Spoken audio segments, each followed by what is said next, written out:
자, 오늘은 예수님의 제자 네 번째 시간으로 야고보에 대해서 함께 나누려고 하는데요. 성경을 읽다가 보면 야고보라는 이름이 여러 명이 있음을 알 수 있게 돼요. 오늘 나누게 될 야고보는 세베대의 아들이라고 불리는 야고보입니다. 또 예수님의 제자 가운데 또 한 사람 야고보가 있어요.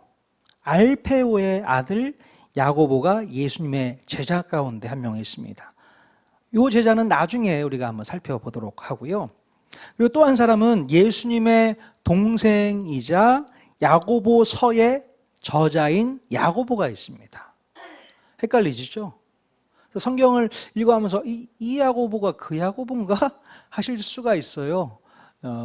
하지만 여러분들이 잘 분별하셔서 이 야고보가 예수님의 제자 야고보구나 이렇게 이해하시면 되겠습니다.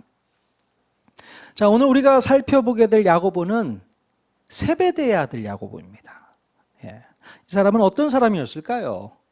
성경에 기록된 여러 정보를 통해서 우리가 한번 추적해 보려고 합니다. 예수님의 제자 가운데 친형제가 함께 제자가 된 케이스가 둘 있습니다.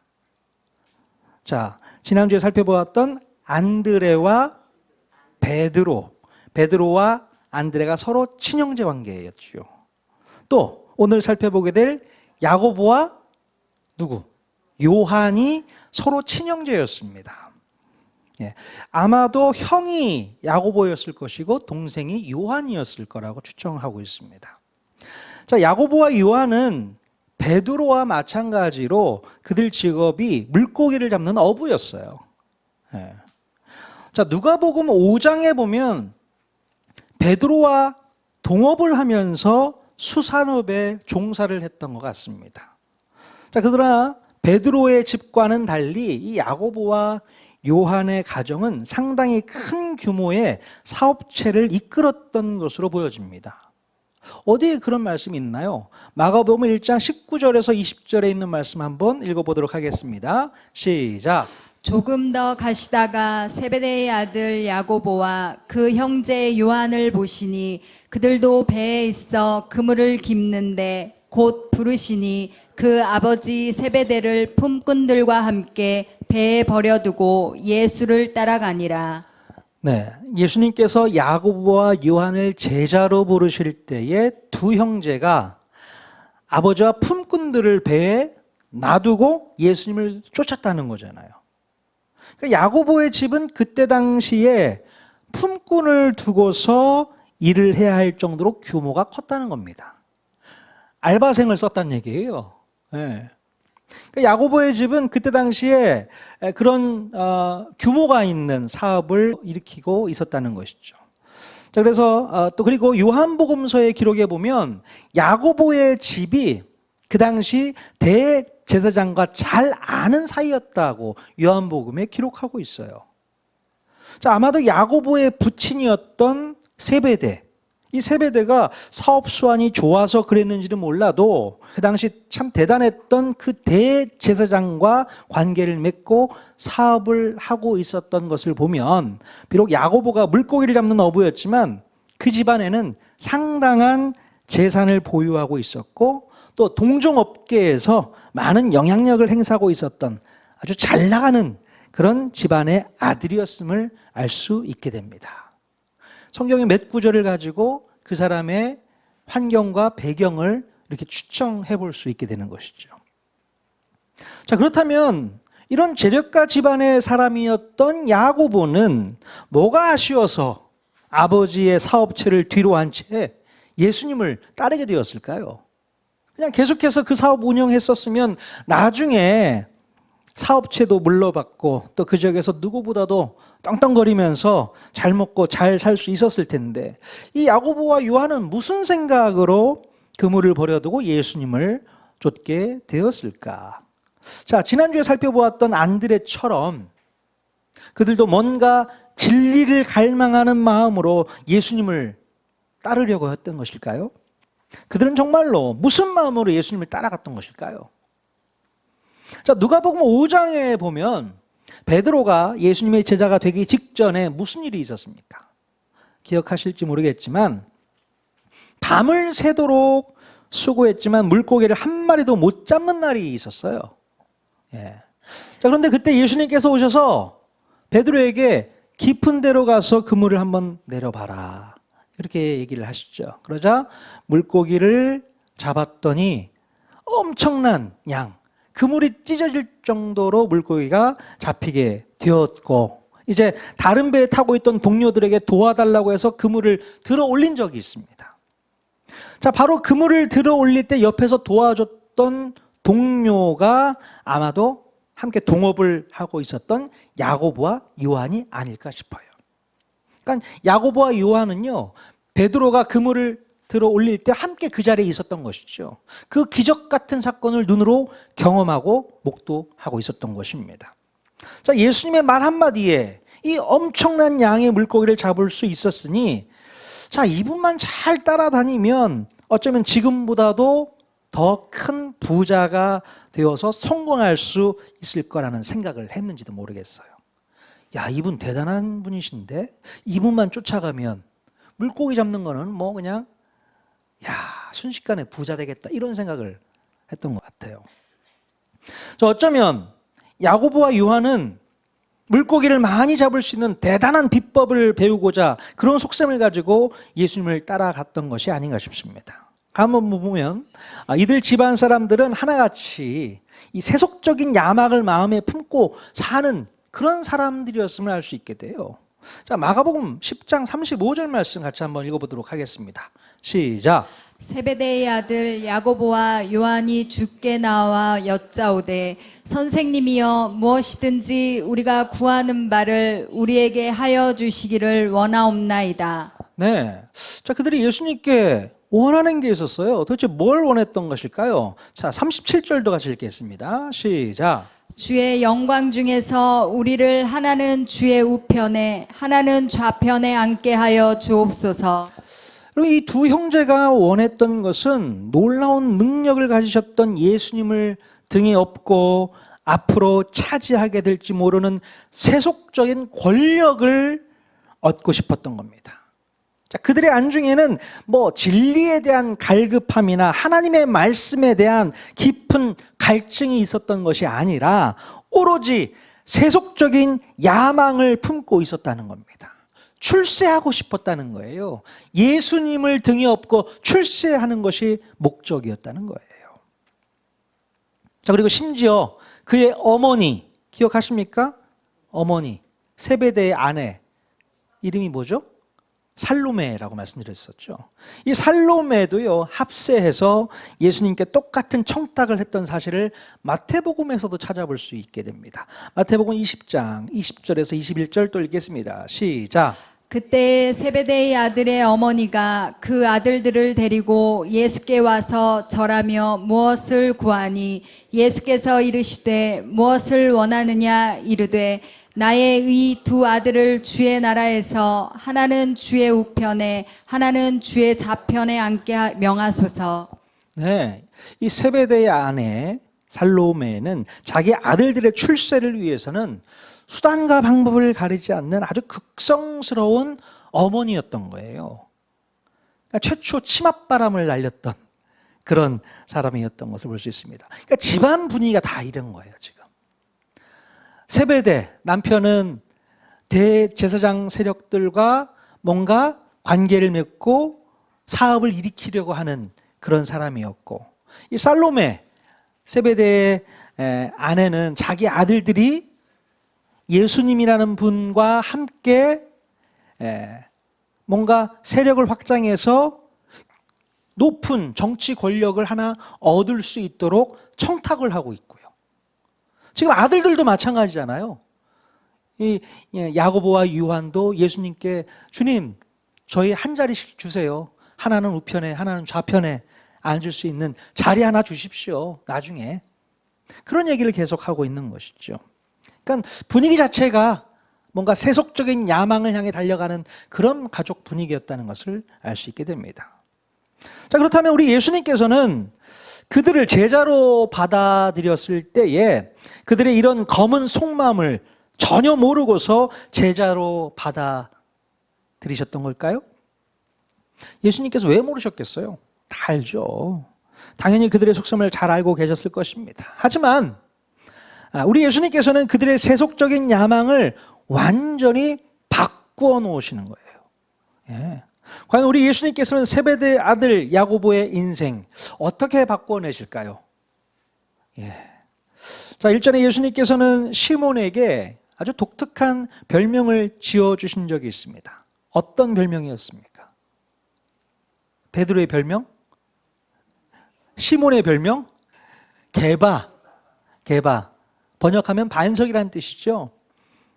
헬라어로는 베드로. 이게 별명이었잖아요.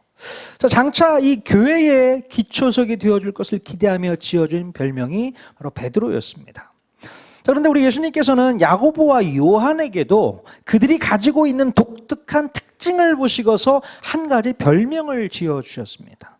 어떤 별명이었을까요? 우리 마가복음 3장 17절 말씀 같이 한번 읽어보겠습니다. 시작. 또 세베대의 아들 야고보와 야고보의 형제 요한이니 이 둘에게는 보아너게 곧 우레의 아들이란 이름을 더하셨으며. 예. 자, 예수님께서는 야고보와 요한에게 우레의 아들이라는 별명을 지어주셨어요. 그러니까 우레의 아들이란 말 그대로 천둥과 번개의 아들이라는 뜻입니다. 자, 그들의 성격이 어떠냐면 매우 열정적이고 또 극단적이고 불같은 성격을 지녔기 때문에 이렇게 보아너게 이런 별명을 지어주신 것 같아요. 아마도 목소리가 남들보다 크지 않았을까. 또 흥분도 잘하고 소리도 잘 질렀던 그런 성격인 것 같습니다. 대충 그들의 이미지를 떠올리면 이런 성격이겠구나 이해가 되시겠죠. 우레의 아들, 천둥 번개의 아들 같은 그런 그들의 이미지를 한번 생각해 보십시오. 자, 누가복음에 보면 그들의 성격을 아주 잘 알 수 있게 되는 이야기가 기록되어 있어요. 예수님께서 십자가 고난을 받으시기 위해서 예루살렘으로 올라가실 때에 바로 사마리아 땅을 지나가시려고 했었습니다. 자, 그런데 사마리아 사람들은요, 예수님과 제자들이 자기네 땅을 편히 지나가도록 허락해 주지 않았다는 거예요. 자, 북쪽에 있는 갈릴리 땅에서 예루살렘으로 내려올 때에 오는 길이, 가장 빠른 길이 이 사마리아 지역을 거쳐서 오는 거거든요. 근데 많은 사람들이 사마리아 땅을 거치지 않았습니다. 왜냐하면 예전부터 사마리아 사람들과는 상종도 하지 않는다고 생각했기 때문에 그랬던 것이죠. 그래서 웬만하면 우회해서 요단강을 건너서 우회해서 예루살렘으로 오곤 했었는데 이상하게 예수님께서는 이 사마리아 땅을 거쳐서 오겠다고 얘기를 하시는 거예요. 자, 그랬는데 이 사마리아 사람들이 그것을 허락하지 않았다는 겁니다. 그러니까 왜 그랬을까? 아마도 유대인들이 이 사마리아 사람들을 좋게 생각하지 않았거든요. 예전부터. 왜냐하면 혼혈족이라는 인식이 깊었기 때문에 피가 달라. 피가 섞였어. 혼혈족이야. 그래서 유대인들이 사마리아 사람들을 되게 싫어했어요. 하나님을 모르는 이방인 취급을 했단 말이죠.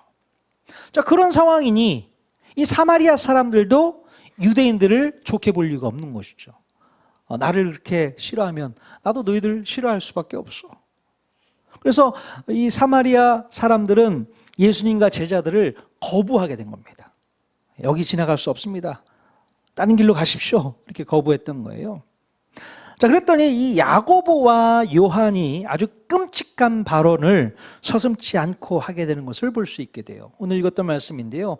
누가복음 9장 54절 말씀 한번 더 읽어보겠습니다. 시작.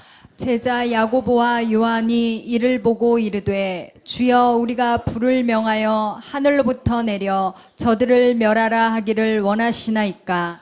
자, 여기서 보면 야고보의 성격과 성향을 아주 제대로 볼 수 있게 됩니다. 아니, 우리 예수님이 지나가시겠다는데 쥐들이 못 가게 막아? 이러면서 화를 내는 거예요. 아니, 이런 버릇없는 것들은 모조리 다 없애버려야 되겠어.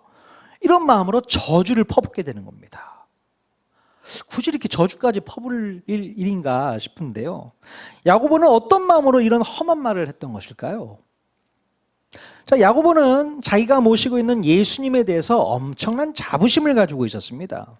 또 대단한 능력을 가지고 계신 예수님의 곁에 있다가 보니까 이 예수님을 모시고 있는 자기네들까지도 뭔가 대단한 부류가 되어 있었다고 생각을 했던 것이죠. 야고보는 사마리아 사람에 대해서 왠지 모를 우월감을 가지고 있었고 또 사마리아 사람들을 무시하는 태도를 취함으로 예수님을 위하는 척 했었다는 것입니다. 자, 여러분, 이런 식으로 예수님을 위한다면 예수님께서는 그것을 기쁘게 여기셨을까요?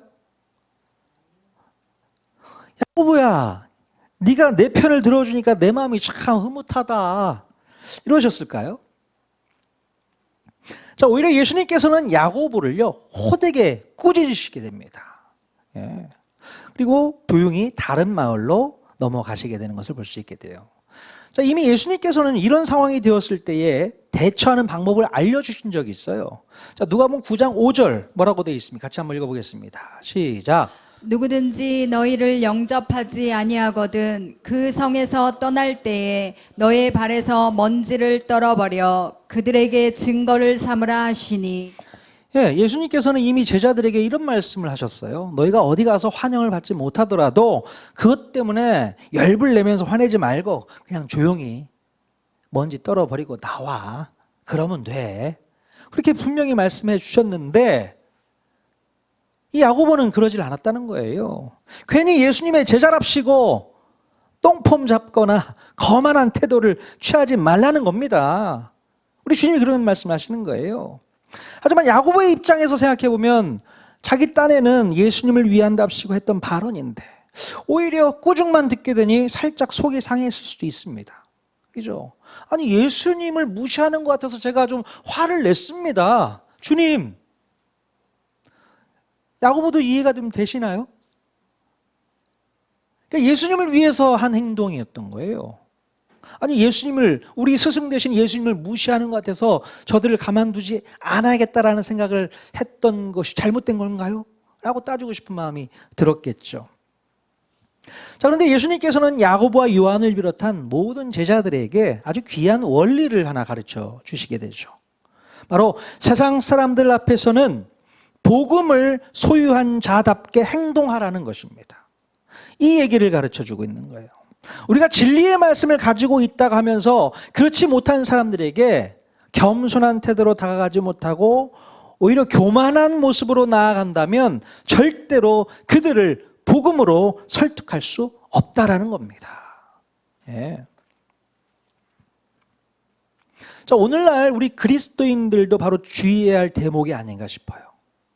우리가 진리의 복음을 가지고 있다는 이유로 세상 사람들을 무시하고 또 비난하고 대적하는 태도로 나아간다면 예수님의 뜻과는 거리가 먼 태도라고 알아야 되는 거예요. 세상 사람들이 우리 그리스도인들을 싫어하는 이유가 바로 여기에 있습니다. 세상 사람들은 우리 그리스도인들을 별로 안 좋아해요. 왜 그렇습니까? 바로 이런 태도가 싫은 거예요. 세상 사람들을 무시한다는 거죠. 비난하고 대적하는 태도를 보인다는 거죠. 여러분, 우리 주님은 우리들이 이 세상의 빛이라 라고 선언해 주셨잖아요. 너희는 세상의 빛이야 라고 선언해 주셨어요. 근데 오히려 우리들은 세상의 빛으로 존재하기보다는 오히려 세상을 향해서 화염방사기로 불을 내뿜으면서 공격하는 성향이 있다는 겁니다. 무슨 말씀인지 아시겠어요? 그래서 이 악한 세상을 성령의 능력을 힘입어서 제압하고 세상을 우리의 발 앞에 무릎 꿇게 만드는 것이 진정한 승리라고 생각하는 경향이 있습니다. 하지만 여러분, 이런 생각은 우리 주님의 의도와는 거리가 너무 멀어요. 우리 주님은 성령의 능력을 그렇게 사용하라고 말씀하시지 않았습니다. 세상의 불로 태워버리라고 하신 것이 아니라 세상을 빛으로 밝히라고 말씀하신 거예요. 잘 아셔야 됩니다. 우리 그리스도인들이 이 지점에서 늘 실패하고 늘 욕을 먹는 그런 부분인 것 같아요. 그리스도인들의 모습이 달라져야 됩니다. 진정한 복음을 가지고 있는 사람들이라면 세상 사람들을 바라볼 때에 빛으로 다가가야 되는데 뜨거운 불로 다가가서 그들을 태우려고 하면 절대 안 된다는 것이죠.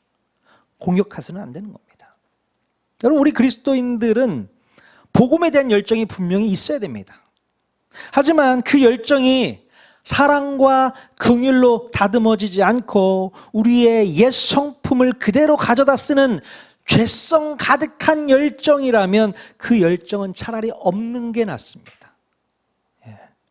여러분, 우리가 하나님의 자녀로서 소유하고 있는 복음을 향한 뜨거운 열정은 반드시 다듬어져야 되는 거예요. 우리 마음가운데 열정이 있으시잖아요. 복음에 대한 열정이 있으시잖아요. 세상을 향해서 복음을 선포하기 위한 열정이 있으시잖아요. 근데 그 열정은 다듬어져야 된다는 겁니다. 다듬어지지 않는 그 열정 때문에 오히려 많은 사람들이 상처를 받고 복음에서 더 멀어지는 경우가 흔하게 발생하고 있어요. 물론 열정이 없으면 사람들에게 상처를 줄 일도 없겠지만 복음을 전할 수는 없겠죠. 자, 그래서 우리에게 필요한 것은 뜨거운 열정을 품고 복음을 전하되 모든 공격적인 성향은 칼집에 잘 넣어두는 게 좋습니다. 공격하지 말라는 거죠. 오직 겸손한 자세와 온유한 모습으로 다가가는 것이 우리 예수님의 방식입니다.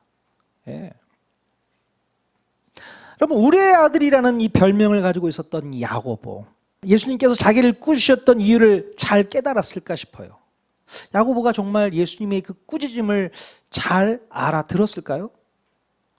자, 예수님께서 이렇게 절제하지 못하고 불같이 나대는 야고보를 따끔하게 혼내신 것은 이제부터는 더욱 겸손한 자세를 가지고 사람들에게 다가가야만 세상 사람들을 복음으로 설득할 수 있다고 가르쳐 준 겁니다.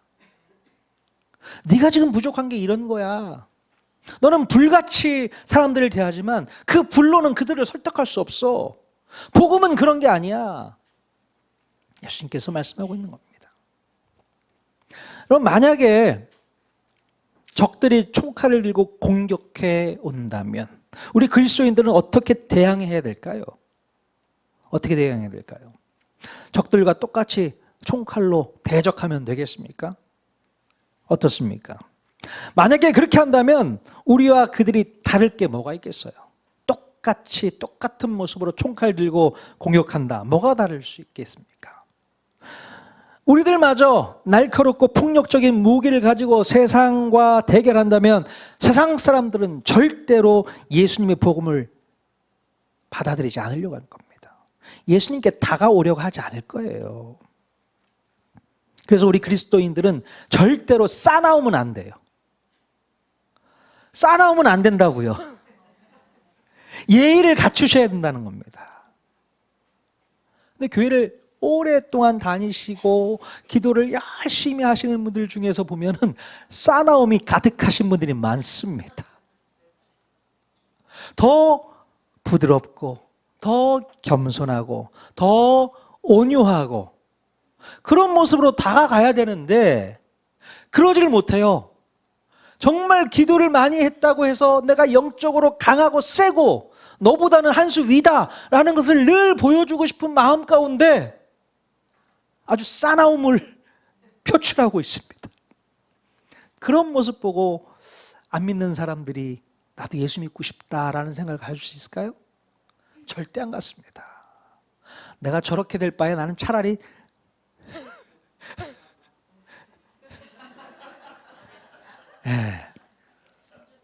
그러니까 우리가 생각을 달리 해야 됩니다.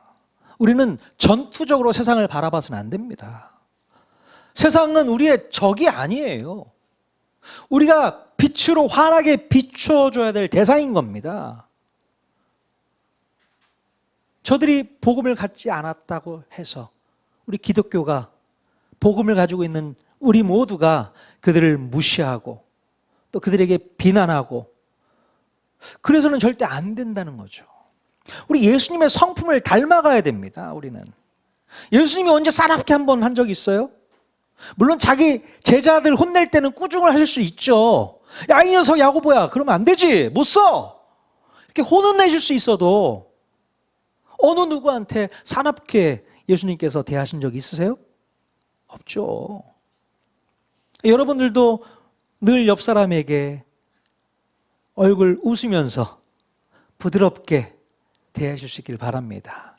한번 옆 사람과 웃으면서 사랑합니다 한번 해주세요. 예, 정말 부드럽게 대해 주세요. 딱 얼굴 표정만 보면 알아요. 야, 저분한테 가까이 다가가기가 너무 힘들다. 그러면 안 됩니다. 아, 저분 언제든지 다가갈 수 있는 그런 분이야. 너무 편해. 예. 저도 여러분들이 저한테 편하게 다가오셨으면 좋겠습니다. 제가 화내는 거 보셨어요? 저 화 안 내요.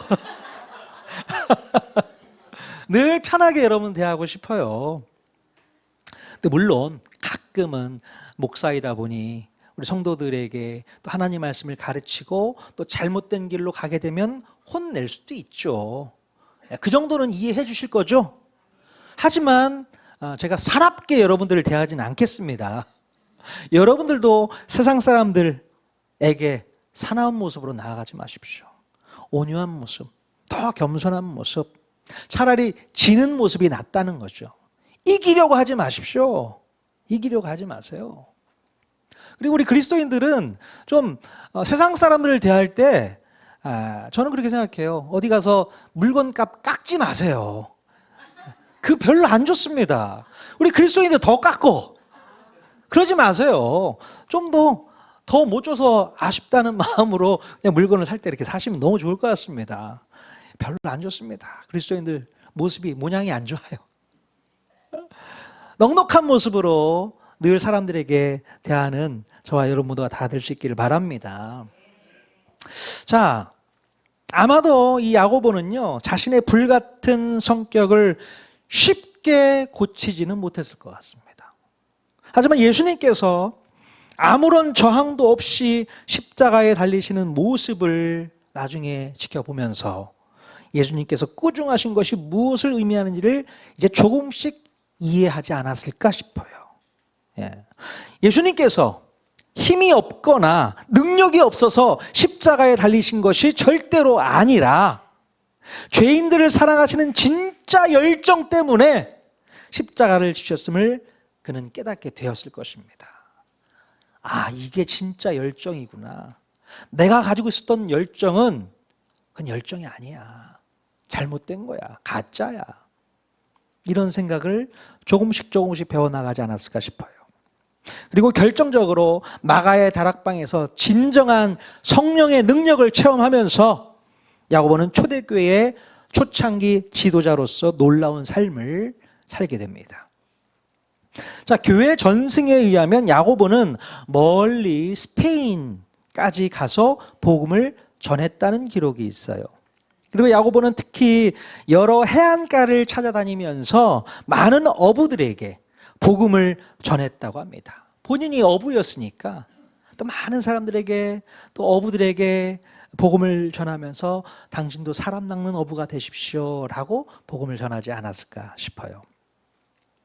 자, 하지만 안타깝게도 야고보는요, 예수님의 제자들 가운데 제일 먼저 첫 번째 타자로 순교를 하게 됩니다.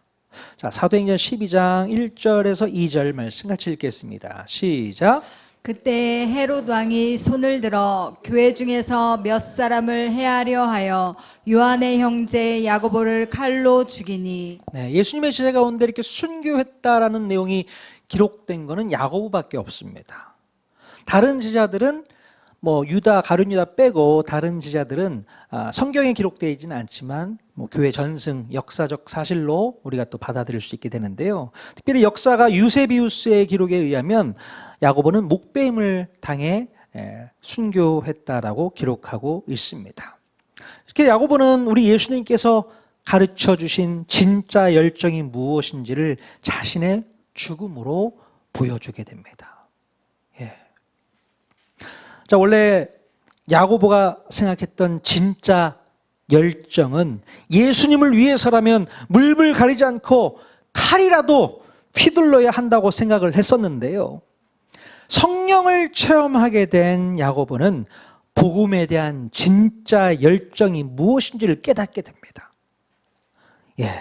세상 사람들과 똑같이 총칼을 들고서라도 대적하여 싸우는 것이 아니라 바로 예수님의 십자가 사랑으로 그들을 품고 용서하는 것으로 열정을 보여줘야 된다고 생각을 했던 것 같아요. 그래서 결국 다른 어떤 제자들보다 일찍 자신의 생애를 순교로 마감할 수 있게 되었던 것 같습니다. 이렇게 예수님께서 야고보를 변화시켜 주신 것 같아요. 여러분, 야고보는 아까 처음 말씀드렸지만 세속적인 야망을 가지고 있었던 사람이었어요. 세속적인 야망을 갖고 있는 사람은 열정 있는 사람들입니다, 보통. 그 열정으로 또 하나님을 위한다, 예수님을 위한다고 생각을 했었지만 우리 주님께서는 아니, 너 잘못 알고 있는 거야. 그 열정이 아니야. 진짜 열정은 바로 네가 겸손한 모습으로 복음을 가지고 하나님을 알지 못하는 자들에게 나아가는 것, 겸손히 나아가는 것, 온유한 마음으로 나아가는 것, 그들을 품고 사랑으로 기도하는 것. 자, 그런 모습으로 야고보에게 진짜 열정을 가르쳐 주시지 않았나 싶습니다. 그래서 결국 변화된 이 야고보가 제일 첫 타로 영광스럽게 순교의 반열에 올라갈 수 있지 않았나 생각이 듭니다. 여러분, 우리가 신앙생활을 하면서 열정을 갖는 건 너무나도 중요합니다. 여러분, 열정이 다 있으십니까? 주님을 향한, 복음을 향한 뜨거운 열정, 한 영혼을 향한 열정 있으시죠? 근데 그 열정이 나를 증명해내는 데 쓰시면 안 되는 거예요. 내가 이런 사람이야. 나를 증명해내려고 열정을 쓰지 마시고 오직 주님의 사랑을 드러내는 쪽으로 그 열정을 사용해 주시길 바라요. 세상 사람들을 바라보면서 그들 정말로 불쌍히 여기는 마음으로 겸손한 모습으로 천천히 다가가셔야 되는 겁니다. 예? 우리는 세상과 싸워 이겨야 될 그런 존재가 아니에요. 우리가 싸워 이겨야 될 존재는 악한 마귀지 세상이 아닙니다. 세상은 우리가 빛으로 환하게 비춰야 될 대상인 것이죠. 그걸 생각하시고 오늘 야고보가 변화되었던 그 모습처럼 우리 마음 가운데 뜨거운 열정으로 주님을 위해서 살아가는 저와 여러분 모두가 다 될 수 있기를 주님 이름으로 간절히 축원드립니다. 아멘.